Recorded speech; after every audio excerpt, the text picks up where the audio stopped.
Hello, everybody. This is Pete from PA Labs, and I thought I would do another quick video for the beginners channel for an introduction to strings.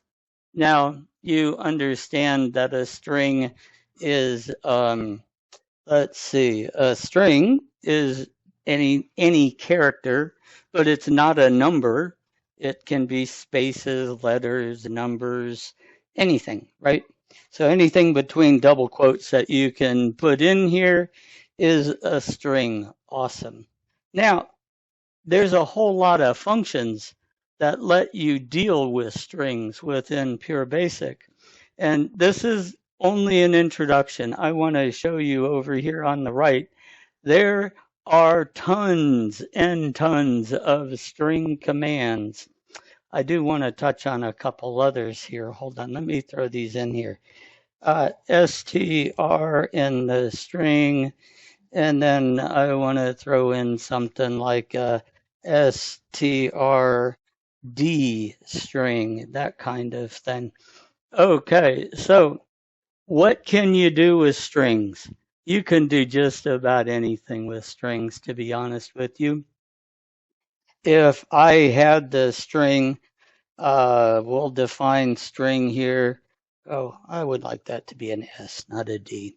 And say, now, good Lord, Anna, this used to be time for all good men. Okay. To come to the aid of their country, blah, blah, blah. Okay. So there's my string. So let's see what we can do with this. If I come in here and say, I want the left, let's say string 3. Okay. And let's go ahead and just debug these as we go. So we can say, okay, what do you think that's going to give me? Well, you would hope that it would give you the word not. And we get the word not. Isn't that cool? Likewise, you can come in and say debug right. And let's go with, what is that? 2, 5, 6, 7, 8. Let's go with S $8. Okay, and that would hopefully give us the men ... Okay, so look at that. We're cooking with gas. Now, what if we just wanted to grab something in the middle? So debug, we have a mid command. Okay, and this one, I'm going to scroll up because I've done so many languages. Oh, I didn't put the full command in there. Okay, we'll just wing it. And we'll say, let's go for field 4 for a length of 2. Okay, now some languages you do for a length of, and on some languages, hold on, you do, yes, we're doing a string, start position, and length. And so I believe this starts as 1, so that would be 2, 3. So, all right, let's see what we get. We could get a space I or an is. And we got a space I. Okay. So if we really wanted to grab that is, I would have to say 5 for a length of 2. So depending on your language, they have some sort of mid command. And sometimes they want the starting position length. Sometimes they want the starting position ending position. It's kind of bizarre. But just know you can parse it up. Now, let's do this. What have you ever thought about counting? Oh, we can do trims. Nah, trims are kind of stupid. They're important, don't get me wrong. So if I had this, and let's do, yeah, let's come over here and say debug trim S $. Okay, and let's contrast that to debug L trim S dollar. And then we can say, actually, let's go ahead and throw some spaces out here on the right so we can do a debug R trim. Okay, whoops, TRIM S dollar. Now, what I also want to do is do this on these so we can see where does it begin and where does it end, okay? So that way you can see what's, because you can't see spaces. It's easier if I just do this, and it'll get mad at me if I don't say a plus. Um, and we can do this. So these are the different trims, and it's important to know the difference between them. And so the straight up full word trim assumes you want both ends of this thing, all the spaces leading and all the spaces ending gone. Okay, L trim is only going to trim them on the left side. It leaves the ones over here on the right. And then R trim likewise does the exact opposite. It trimmed the ones on the right, but it left the ones on the left. So kind of makes sense once you think about it, but you may not think about it. Sometimes you're in the midst of something and it's kind of, I got to think of another thing. And then, well, the sets. I don't know that I've actually used an L set or right or what is it, L set and R set. But basically, in many languages, this is called pad. But here we can say, let's do a, I guess, L set. And then it wants our S dollar. And then I want to say, let's say 5, and we can say asterisks, okay? So when we run that, we would expect to see 5 asterisks in front of our S dollar, okay? So if you wanted to, ooh, I didn't get anything. I didn't anticipate that. R set, L set, doesn't matter. S dollar, length, character this. Adjust the length of the screen by adding characters at the beginning of the string. Okay. So why do you think that didn't go? That's bizarre. I may turn that one into the gods that will. Okay, so if we said R and we're playing with S dollar, 5 characters optional. Okay, then let's leave that off and say, all right, where does that end up? Or does it? That's a good one. Ah, there he is. Look at that. Okay. So that's really strange. I know what he's trying to do. What he wants us to do is say S dollar plus pad to the right S dollar.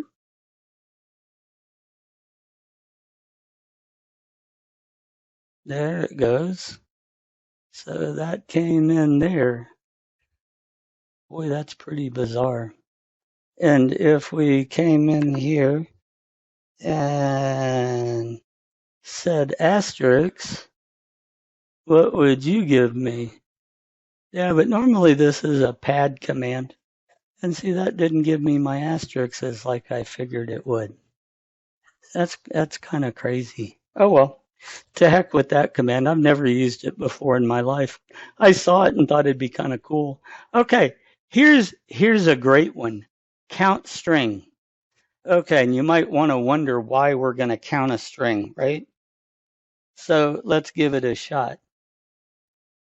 If I said count string S dollar, and I want you to count spaces, and we will say K equals our spaces. And then I wanted to say, count normally goes with like a string field. So then you could actually say debug string field. Okay. And this will be $. And I want to print field 4. And you're going to print for field 4, blah. You're going to do that based on this. Or you can do 4, 1, 2, K, debug, string field. Okay, $. K, or what is that? Oops, I didn't do sorry, I got to do this. So we're going to do X, and we're going to look at that. And, you can do stuff like this. All right, so let's print that and then take a look at what it gives us. Oh, I didn't print our K, did I? Okay. Not is the time for all good men. Okay. Oh, I did say not, didn't I? Darn. Now, N-O-W, jeez. I can think it and not type it. Okay, so let's come in here and say, okay, let's go ahead and debug K as well. You're not going to let me do that as one command, are you? Okay.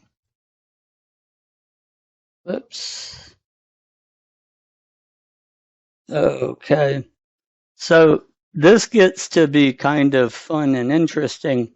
And where I came up with the thought of doing this was actually, get my cursor over here.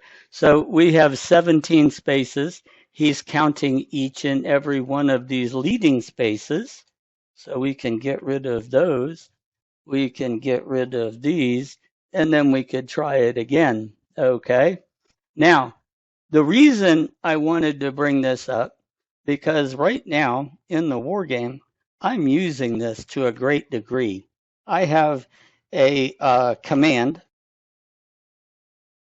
and then I need 2 pieces of data. So what I added was row and then column. Whoops.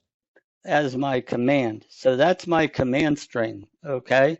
That's a command being passed from the client player to the server, and then answers coming back to where I can say, get unit at row 5, column 6, or column 12. It doesn't matter. Okay. So I pass this to the server.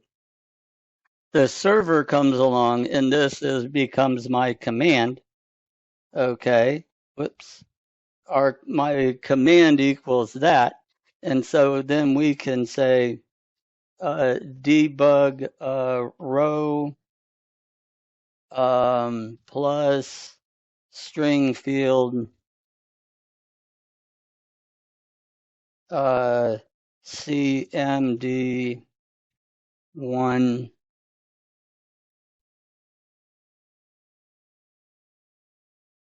Okay. And we can say the row equals that. Column is string field 2. Okay. So it's a sneaky way to pass a single string and giving multiple pieces of information in a single string. Okay. That's the really cool thing about doing the strings and the counts and all of that. So, whoops, look at that. This is 2 and 3. I kind of screwed that up, didn't I? So we would have to come in here and say 2 and 3. Now, that's the neat thing. If you don't know how many commands somebody's put in there and parsed it all, well, you need to do the count strings, and then you can derive what things are where. So this is what I wanted to do in this video, was show you some cool stuff that you can do with strings. And these are techniques that you're going to use all over the place in applications, believe it or not. You're going to have to add things to the end, clear things off to the right. You're going to need to manipulate the data that you're playing with or that somebody has input. Because if you got an input field string, you need to know that, okay, get gadget text, okay, to get gadget text, right? And then it's some field, okay. So get gadget text, and we're going to let this be, $T equals this. Now, I believe PureBasic actually does a trim on the input just in case somebody out there is typing it, but there's no necessarily guarantee that they always do. You may actually want to say $, and be aware you can do this kind of thing, equals trim $. Okay. I could come in and say, let's pretend we have the input of George, right? Okay, and this will be interesting. So I can come in here and say trim $. So now I know I've got George as just the text. And then I can also say $T equals replace string. And I usually get that backwards. And I can say $T, find this character O, or yeah, O, and replace it with George. Okay. Now, what I'm doing is I'm only using one variable. We got our input. I trimmed the same variable. Now I'm taking him and doing this. And now let's go ahead down here and say, okay, let's debug $T. Okay. Now he's lost his original value, but that's not necessarily important because you're after the ending value of what's going on. So now we have our George, spooky George, okay? So these are kinds of things that you do, especially if you're massaging files or taking user input or stuff like that. There's many string fields over here. I think I've hit my whole list. Replace string. Oh, I didn't do find string. Find string's a pretty cool one too. So he's going to find the first instance, okay? So let's do a debug, because find string, replace string returns the answer. Okay, replace string T doesn't change $T. He passes that answer back. So I actually would, if I wanted to preserve T, I could come in here and we could move him to R. Okay, and now I still have T, and I still have debug $R. Okay, so that's important to know too. So find string. Okay, and we're going to say in this guy, I want you to find, that doesn't matter. Let's see, we can find R, right? GEOR, right? That's in there. Okay, now it's interesting with find, and I'll get to some of the nuances of find. Let's let this come back. Okay, so he found it in the fourth character. And notice we have our $T George, and we have $R with George, and then we got our find of R at 4. And I want to point out some of the stuff. There's a reverse string. There's a replace string, which we've been playing with. So fine string also has some neat options because sometimes you don't know if it's going to be case sensitive or don't mess with case, just find the R. Okay, I don't know if it's case sensitive. Otherwise, you'd have to come in here and uppercase everything. Oh, and I didn't show you that one, did I? Let's come up here and say U case, and the opposite of U case is L case, which would be lower, T dollar. And so we can say debug, and then we can say debug let's see, L case. So we can force lowercase on R dollar, okay? And then those also will print off their values.